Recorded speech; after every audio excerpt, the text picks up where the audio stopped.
منبر نور پر تشریف فرما علماء اہل سنت و شعراء اہل سنت، محترم سامعین و سامعات، السلام علیکم ورحمۃ اللہ وبرکاتہ۔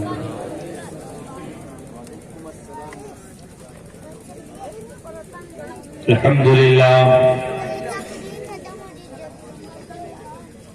للہ رب العالمین والعاقبۃ للمتقین والصلاة والسلام علی رسولہ محمد وآلہ وصحبہ اجمعین، اما بعد فاعوذ باللہ من الشیطان الرجیم، بسم اللہ الرحمن الرحیم، یا ایھا الذین آمنوا اتقوا اللہ حق تقاتہ۔ آمنت باللہ، صدق اللہ مولانا العظیم، وبلغنا رسولہ النبی الامین المتین الکریم، ونحن علی ذلک لمن الشاہدین والشاکرین، والحمد للہ رب العالمین۔ بلغ العلا بکمالہ، کشف الدجا بجمالہ، حسنت جمیع خصالہ، صلوا علیہ وآلہ۔ غوث اعظم بمن بے سر و ساما مدد، قبلہ دے مدد، کعبہ ایما مدد، ما گدارین تو سلطان دو عالم، ہستی استدارین تمایا شہ جیلا مدد۔ بگرداد بلا افتاد کشتی، ضعیفان شکستان را تو کشتی، بحق خواجہ عثمان ہارون، مدد کن یا معین الدین چشتی۔ برادران ملت، کافی دیر سے آپ تمامی حضرات نعت و منقبت کے اشعار سماعت کر رہے ہیں۔ اس محفل پاک میں تشریف لائے، آپ لوگوں نے محنت و مشقت کی، محفل کو سجایا اور اس میں اپنی حیثیت کے اعتبار سے آپ لوگوں نے حصہ لیا۔ دعا ہے کہ پروردگار عالم سب کی حاضری کو قبول فرمائے اور آپ کے ان جذبات کو قبول فرمائے، دارین کی نعمتوں سے مالا مال فرمائے۔ تھوڑی دیر میں آپ کے سامنے حاضر ہوں، ابھی میرے بعد بھی پھر آپ کو سماعت کرنا ہے۔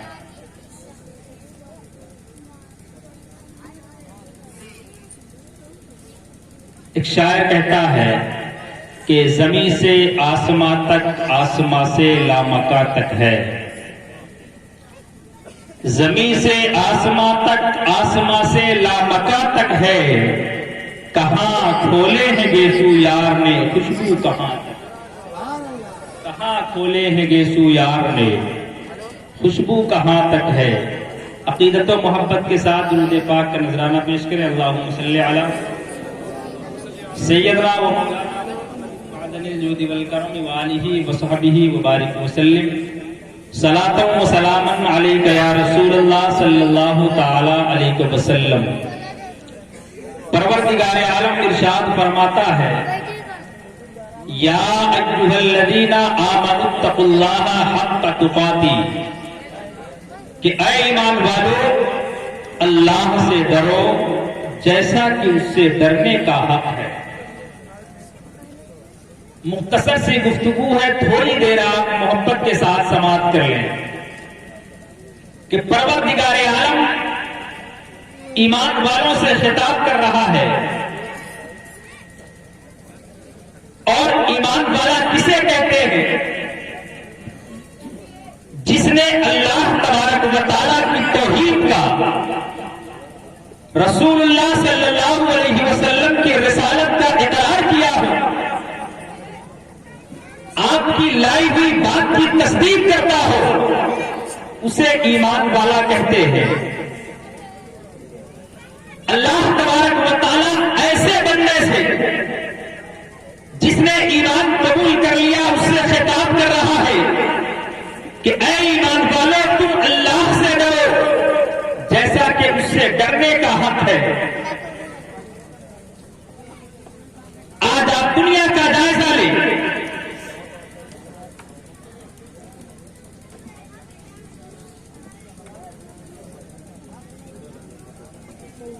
درود پاک پڑھیں. اللہم صلی علی سیدنا مولانا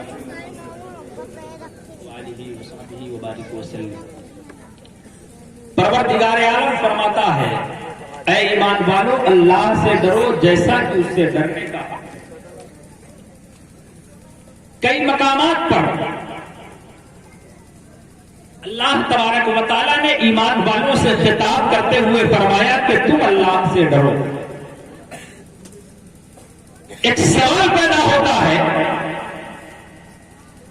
انسانی ذہن اور انسان اپنی فکر اور سوچ کے اعتبار سے انسان کبھی یہ تصور کر سکتا ہے، یہ سوچ سکتا ہے کہ انسان دنیا میں جن چیزوں سے ڈرتا ہے کبھی اس کے قریب نہیں ہو پاتا. مثال کے طور پر کہ ایک انسان اگر وہ پانی سے ڈرتا ہے تو پھر وہ گہرے سمندر میں کبھی چھلانگ نہیں مارتا ہے. اگر انسان آگ سے ڈرتا ہے تو پھر آگ جل رہی ہو، آگ کے شعلے آسمان سے باتیں کر رہے ہو، انسان کبھی آگ میں چھلانگ نہیں مارتا ہے. انسان اگر جنگلی جانور سے ڈرتا ہے تو پھر انسان کبھی اس کے قریب نہیں جاتا ہے، اسے اپنے قریب نہیں ہونے دیتا ہے. تو پتہ کیا چلتا ہے کہ انسان جن چیزوں سے ڈرتا ہے کبھی اس کے قریب نہیں ہو پاتا ہے، اسے اپنے قریب نہیں ہونے دیتا ہے. تو انسان اپنے ذہن کے اعتبار سے کبھی یہ سوچ سکتا تھا، کبھی یہ کہہ سکتا تھا کہ انسان جن چیزوں سے ڈرتا ہے اس کے قریب نہیں ہو پاتا ہے. تو اے مولا ہم تیرے بندے ہیں، ہم اگرچہ گنہگار صحیح، اگرچہ ہم بدکار صحیح، اگرچہ ہم سیاہ کار صحیح، لیکن مولا ہم تیرے بندے ہیں. اگر ہم تجھ سے ڈریں گے تو پھر ہم تیرا قرب کیسے پا سکیں گے؟ مولا اگر ہم تجھ سے ڈریں گے تو پھر ہم تجھ سے قریب کیسے ہو سکیں گے؟ مولا ہم تیرے بندے ہیں، تجھ سے قریب ہونا چاہتے ہیں، ہم تیرا قرب چاہتے ہیں. اے پروردگار ہم دنیا والوں کو دیکھ رہے ہیں، ہم دنیا کا جائزہ لے رہے ہیں کہ جو جس سے ڈرتا ہے اس سے قریب نہیں ہو پاتا ہے. تو بارگاہ رب سے آواز آتی ہے اے میرے بندے وہ دنیا کا ڈر ہے جو تجھے اپنے سے دور کرتا ہے، یہ میرا ڈر ہے جو مجھ سے دور نہیں بلکہ تجھے مجھ سے قریب کرتا نظر آتا ہے. اس لیے کہ انسان جب اللہ سے ڈرتا ہے تو پھر وہ اللہ سے قریب ہوتا چلا جاتا ہے. انسان جتنا اللہ سے ڈرتا ہے اتنا ہی وہ رب سے قریب ہوتا چلا جاتا ہے. عزیزان ملت اسلامیہ تو دنیا کا ڈر الگ ہے، اللہ کا ڈر الگ ہے. دنیا کا ڈر انسان کو دور کرتا ہے، اللہ کا ڈر اپنے سے قریب کر لیا کرتا ہے. آؤ میں آپ کو تاریخ کی روشنی میں اور حدیث مصطفیٰ کی روشنی میں چند باتیں آپ کو بتانا چاہتا ہوں کہ جب انسان اللہ سے ڈرتا ہے تو پھر وہ اللہ سے دور نہیں ہوتا ہے بلکہ وہ اللہ سے قریب ہو جاتا ہے. ہم نے صحابہ کی سیرت کو پڑھا ہے، ہم نے صحابہ کی زندگی کو پڑھا ہے. صحابہ اس خوش نصیب انسان کو کہتے ہیں، اس خوش نصیب جماعت کو کہتے ہیں جن کے تعلق سے اللہ تبارک و تعالیٰ قرآن میں فرماتا ہے رضی اللہ عنہم ورضوا عنہ کہ اللہ ان سے راضی ہے، وہ اللہ سے راضی ہے. جن کے تعلق سے اللہ کے نبی نے ارشاد فرمایا اصحابی کالنجوم وبأيهم اقتديتم کہ میرے تمام صحابہ وہ ستاروں کی مثل ہے، تم جس کی بھی اتباع کرو گے تم ہدایت پا جاؤ گے. صحابہ اس مقدس